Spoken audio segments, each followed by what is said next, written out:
Olá pessoal, bem-vindos a esse nosso sexto encontro. Nesse encontro discutiremos a questão dos papéis sociais e da identidade. No encontro anterior nós falávamos um pouco sobre a questão das normas e valores do processo de socialização. A questão que toda a sociedade produz normas e produz valores. Normas que estabelecerão a maneira como nós vamos nos relacionar dentro de uma sociedade e os valores que é aquilo que nós desejamos também dentro de uma sociedade, ou seja, as condutas desejáveis e preferidas dentro de uma determinada sociedade. E eles atuam no sentido de moldar a nossa conduta, moldar a forma como nós nos relacionamos com os outros indivíduos e até mesmo de estabelecer uma maneira pela qual nós possamos nos comunicar. Porque, pense bem, se não houvesse nem valores, nem normas de relação, enfim, culturais, símbolos culturais, de fala, de escrita, como é que nós poderíamos nos comunicarmos? Então, é importante esse elemento para a comunicação, né? E nós aprendemos também que nós adquirimos esses elementos durante o processo de socialização. No entanto, quando nós falamos que toda a sociedade possui normas e essas normas são, nós aprendemos e nós nos portamos de acordo com essas normas, parece que não sobra muito espaço para que o indivíduo possa ter uma certa autonomia. E isso é complicado, porque durante muito tempo se imaginou de fato que o indivíduo não poderia ter muita autonomia em relação à cultura. No entanto, temos percebido que cada vez mais o indivíduo tem mais autonomia em relação à própria cultura dele, sem também perder o contato que existe com esses valores, com essas normas e com aquilo que é esperado de cada um deles. Durante o processo de socialização, nós vamos adquirindo, além de valores e normas, nós vamos também sendo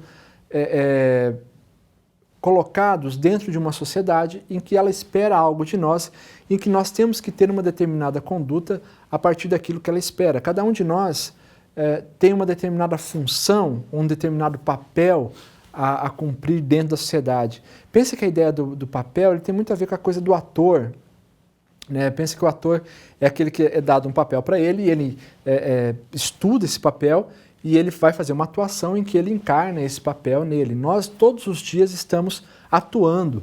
Todos os dias nós estamos cumprindo determinados papéis sociais.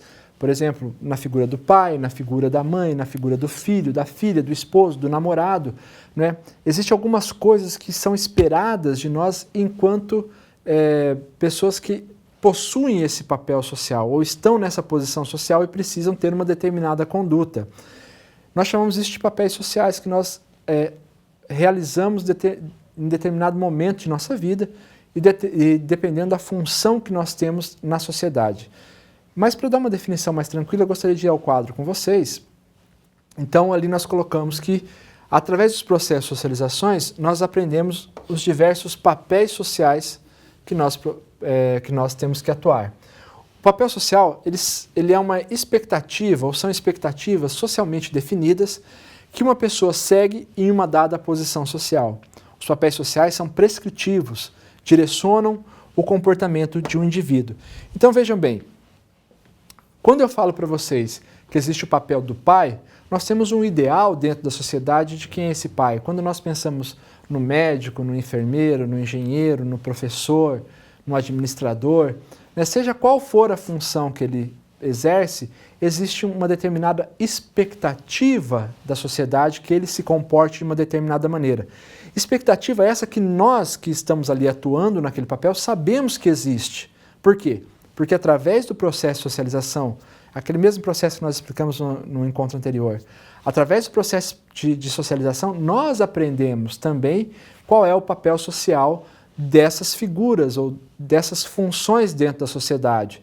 Então, como nós interiorizamos essa ideia de papel, quando nós estamos vivendo, atuando no nosso cotidiano, nós estamos também exteriorizando esse papel social. Nós tentamos atender a essa expectativa socialmente criada em relação àquilo que nós fazemos, né? Então pense no campo profissional, por exemplo. Todo campo profissional vocês têm a ideia de como determinado profissional deve se comportar, né? E isso é uma expectativa social, a sociedade espera que ele se comporte de uma determinada maneira, né? E aí nós compreendendo qual é essa maneira que se espera com a qual nós ajamos, nós vamos realizar essa ação dessa maneira esperada, então vamos cumprir o nosso papel social. Então veja que é sempre prescritivo, esse papel social é sempre prescritivo, ou seja, eles dão sempre uma maneira pela qual nós temos que agir. Não podemos ficar inventando muito. É claro que também, com o tempo, ele vai mudando.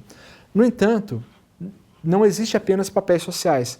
Dentro de cada profissão, dentro de cada função social que nós temos, seja de pai, de mãe, de filho, nós também temos as nossas particularidades, aquilo que define a nossa própria identidade. Se pudermos ir ao quadro, nós temos lá, podendo ir ao quadro seguinte, nós temos lá que a identidade, que apesar da influência do ambiente em que nós nascemos e crescemos, nós não somos privados de nossa individualidade.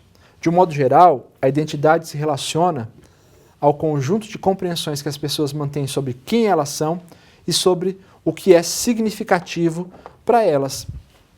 Então vejam vocês que, apesar de ter uma expectativa social em relação àquilo, à função que eu exerço na sociedade, é claro que dentro da expectativa social também existem alguns elementos daquilo que é importante, que é significativo para mim.